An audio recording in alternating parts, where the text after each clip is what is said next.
Yeah! Welcome back, everybody, to episode 47 of the Faith and Whatever podcast. I'm your host with the providential most, at Josh_Carmen, as usual, joined by the Jamathy, at JamesYuile.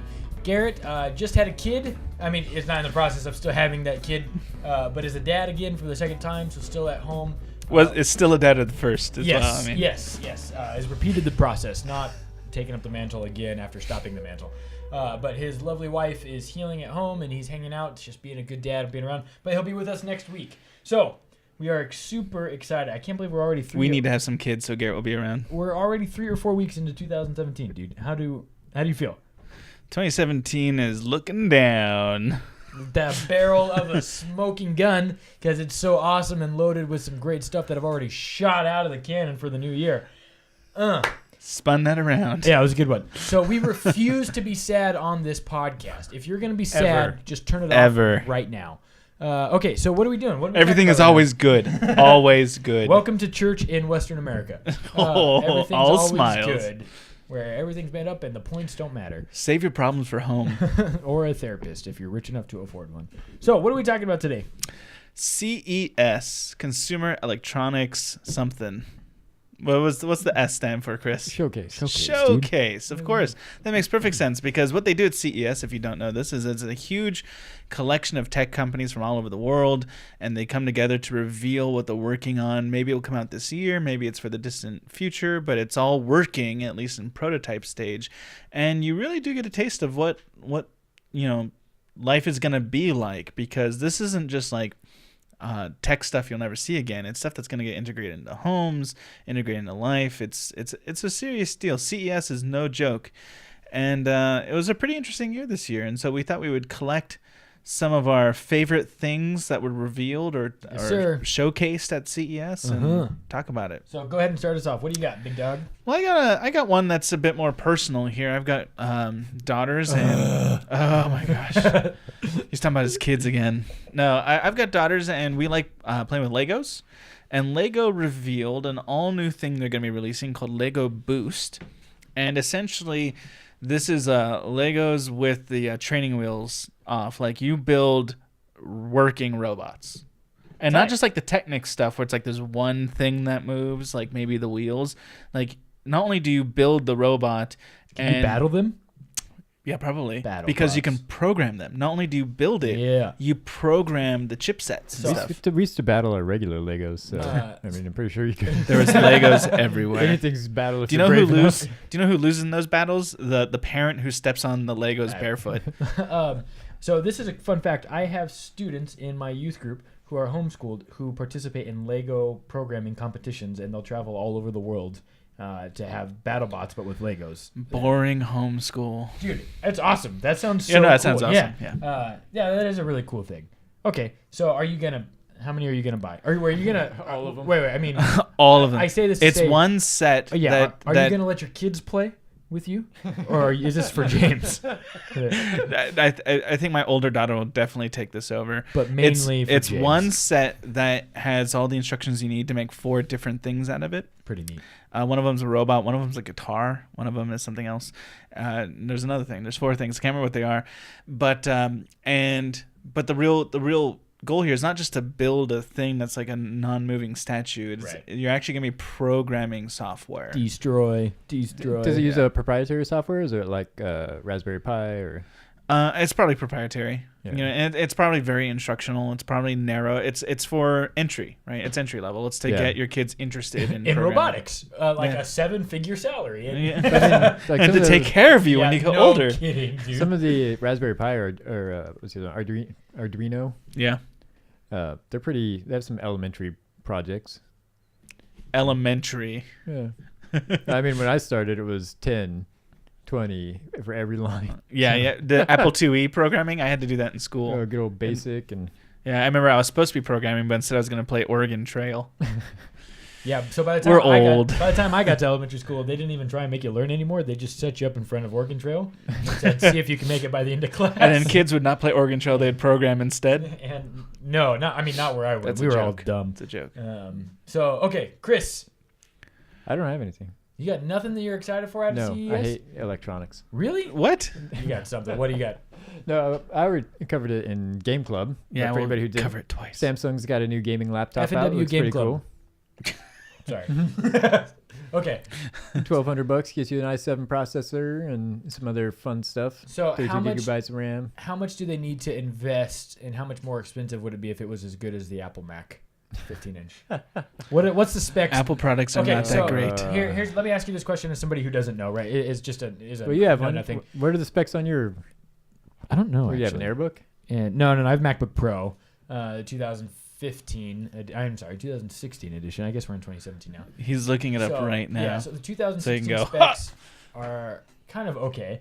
I remember them being like mid-level range if they were for PC, right? $1,500 on Mac is about $800 on So HP. let's see, the or new something. MacBook Pro, looking at i7 processor, similar. That's good. It's Intel. AMD Radeon Pro 450 graphics. AMD. 16 gigabytes that of RAM. It depends on who you are. Coke and Pepsi. Yeah. Okay, So so both are bad for your we're teeth if you try to eat them. yeah, we're NVIDIA guys over here. Yeah. Okay, all right. So What's it's the RAM? What's the RAM? 16. 16. Okay. And what's the one for the Samsung? 32 for the 15.5-inch model. So you get and you get an extra 64. half inch. You get an extra 16 gigabytes of RAM, and it's $300 less there before taxes. There. Generally speaking, That's you can amazing. build a PC, whether it be a $90. desktop or a laptop, for $90. cheaper and better than a Mac. Yeah, so if MacBook somebody's of any actually kind. legitimately into gaming, then this Samsung. If you're Computers. legitimately into gaming, you shouldn't be owning Apple anything. Yeah, no, but I'm saying in result for this. I know, I'm telling you the truth. There. Truth bombs. Yeah, I found that out when I couldn't download League of Legends on my Mac. Yeah. Okay, I got a cool one for you from CES. It's this company called Tanvas, Tanvas, and they're developing a new technology involving haptic feedback. Haptic feedback is when you're using your phone or your tablet of some kind, and it rumbles in a way that makes it feel like you're clicking on something, right? That's haptic feedback. But they've That's developed on the new Apple iPhone home button. yeah, but they're all new haptic feedback. It actually makes electromagnetic fields between your finger and the screen that create true friction, and so they can actually make it so you think you're touching new materials. So like it could feel like you're touching wood if That's you're looking kinda at a scary. picture of wood or something like that. Or if you're looking at a picture of fabric, you want to touch the fabric, it can make you feel like you're touching fabric. That's so amazing. And so they want to start developing this for Shut up and take my money. right. They want to start developing this for like tablets, for a tablet, or for a technology to be licensed to tablets and phones and stuff. So what's on the screen can actually be felt. So, Chris, we are that much closer to smell-o-vision. That's exactly what I was thinking. I'm excited for that. Dude, that sounds really cool. Another one, the Zen phone. Have you seen this? The He has this Asus. yeah, the Asus Zen Phone AR. Man, this looks really cool. So, promising both VR and AR through Google's Tango technology. No other smartphone does both. They've got an 821 processor, 5.7 inch. Yeah. Here's the display. thing. Here's 8 some gigs of RAM in the phone. here's some important information. Stylish. For those of you out there buying electronic devices, Thin and light. every generation has the like up and coming out of nowhere company that's suddenly making the best stuff at like a decent price. Asus is that company right now. Whether you're talking about tablets or laptops or computers, or cell phones. if you don't want to custom make something, you want something that's just pre-built, Asus is making the most solid stuff at the best prices. There you go, guys. So Yeah. move away from And I don't Apple even and own go to anything Asus. I own everything Apple, and I will be moving to Asus shortly. Yeah, I So- will be buying Asus But- material stuff in the near future. See, I that's think. we are gonna do an F&W on the go reveal when James and I go together to get our first Asus phones. It's just how we're gonna do it. It's gonna Yeah, be all right. it's gonna be legit. Okay. Yeah, so they got a really big jump on though, but because AR and VR, right? So they're really pushing forward this technology into this idea of like, hey man, this is where we're headed. We might as well be the first ones that blaze the trail to get there. AR interests me. I'm not very interested in VR. Wrong. Well, no, VR Wrong. is good. It Yes. is a good experience, but the thing is I don't want a screen close to my eyes. My eyes are already jacked. I don't need them more jacked by VR. So Or jacked. I want to save what eyes I have for video games in the future. Right. Which will be done through VR. And talking about a dark future, I bring this up because it kind of scares me, but we're getting ever closer to the self-driving car future. Yes. NVIDIA showed off a whole bunch of self-driving car technology at CES. Yeah. Of course, they had to go and name it BB-8. I don't know what that is. That's a Star Wars reference. I don't know. In Star Wars 7, BB-8, right? That's the name of the robot? Yes. I am pretty sure I'm correct about that. And, I mean, it's what makes this technology better is using a number of different avenues of collecting information. It creates a 3D picture for itself of its surroundings. So a full 100% 360-degree picture of its surroundings in order to, plus Google Maps type technology. Dude, I'm doing my happy dance in my seat. I can barely contain myself. Dude, once they link all those together, and the government can build a picture of everything that's happening all the time, anywhere. Don't even need to worry about anything at all anymore. I can't wait for like 100 car accidents to happen all at once and Russia to be blamed for hacking all of our systems. Dude, whatever, man. I'm so excited to be able to read Harry Potter while I drive. All right. That was a throwback to the Tesla car accident.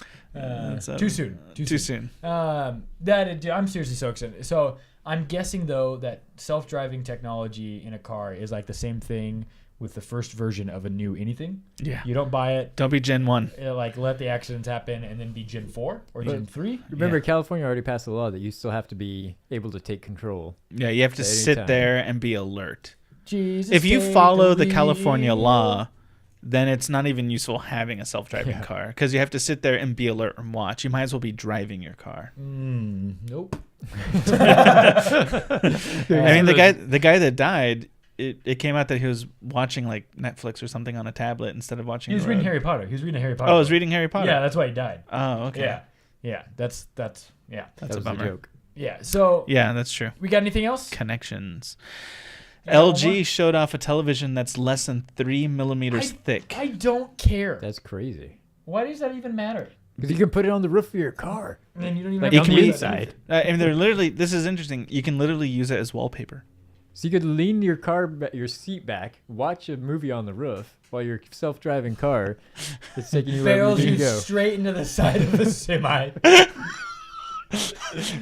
Future. Dying has never been so cool. No, but you can actually use this television. You can use this television as wallpaper. Yeah, but that's how thin it is. Just like the entire all your wall. Yeah, you can have all television wall. Okay, I'm in. Okay. You've convinced me. Josh takes strong stands on stuff. All right. Yeah, so 3 million. Did you see the FisherPrice Smart Cycle? No. Okay, so this is pretty cool. Check this out. A single product stood head and pedals above the rest, as it were. This article says from Engadget writing. Engadget.com. We are, of course, referring to the FisherPrice Smart Cycle. The bike's combination of activity tracking and STEM-based edutainment means that kids can exercise their bodies and bodacious brains, regardless. Bodacious brains? I just made that up. Okay. So basically, it's like a spin class, but for a 4-year-old there, and you learn your letters, right? So you got to spin the thing to the B. And so if it's got like letters on your video game board or whatever on your TV. So they're trying to get my kids to work out. And they're trying to teach them how to spell bat, right? Because okay. if your 9-year-old can't spell bat, we have other issues. So you 9-year-old? I mean, that's pretty rough. You're right. And so you pedal, and you get the letter over to the B. You click the B, and then all of a sudden you spell bat, and you've exercised. But this is good. I like this because when the three of us were growing up, we would go outside at like 10 in the morning, 9 in the morning. We wouldn't come home till the street lights came on. Like that was curfew there. But that doesn't happen for this generation, and it shouldn't. It's because they own the television, right? And usually the parents own the television, and that's what I mean. Because media is so much cooler than anything outside in real life. There. Technology is way better. Why would you walk in a forest if you can walk in Skyrim? Yeah. There aren't going to be any dragons in a real forest. You don't actually have to get dirty. It's the best. So I like the edutainment. So I'm a fan. I wanted to mention this other thing. Sony is starting to develop a technology for televisions and I don't get how this can work. Chris, I hope this blows your mind too. The television screen is the speaker. So does the screen reverberate? Yes, Sony promises it produces a wide sound. Oh, no, got the wrong sentence here. So, anyways, yeah, the note here is that the screen is the actual output of the sound. Because the speaker is just vibrating. That's true. So it's doing the So reverberation to create the sound. So the screen is vibrating. Seems like a way to break your screen real quick, right? Yeah, it doesn't sound that good. You play some like really low bass on it, and could you watch it? Because like normal, most stuff would be it vibrates too fast. You can't really see it. I mean, you can watch a speaker, but when you watch a speaker playing low, loud stuff, you see it hit. Yeah. Like if you put it on a dubstep music channel, are you gonna blow your screen out? No, but it will reverberate super crazily. Skrillex destroyed my television. That would be pretty rad, though. That would be really rad. He dropped the bass and a crack went right across my screen. I'm in. All right. Anything else from CES seem interesting this time around? Not for me. I want a smart home. That sounds cool, but I don't know that was at CES. Motorcycles got some integrated, like lane assist, driver assist type stuff, so that might help preventing our friends on motorcycles from dying. I'm a fan of that. But do we really want them to stay alive? Yeah. I mean, yeah, because they give me something to hope for. To be cool enough to ride a bike one day. Anyway, that's all of our CES Bicycle stuff. He's already planning his midlife crisis. Yeah, at 25. So, you got anything else? You good? Yeah, I think that's most of the stuff I cared about. Christopher? Nope, I'm good. All right. Be sure to follow us on all forms of social media. You can find us on Instagram at faithandwhatever. Find us on Twitter and Snapchat at faith_in_whatever. And also find us on YouTube at youtube.com/faithandwhatever. I'm at Josh_Carmen. That's at TStudentLife. That's at James YUILE. At Marion Ranch. We'll talk to you very, very soon. Yeah. Oh, yeah. Oh, yeah. Adios.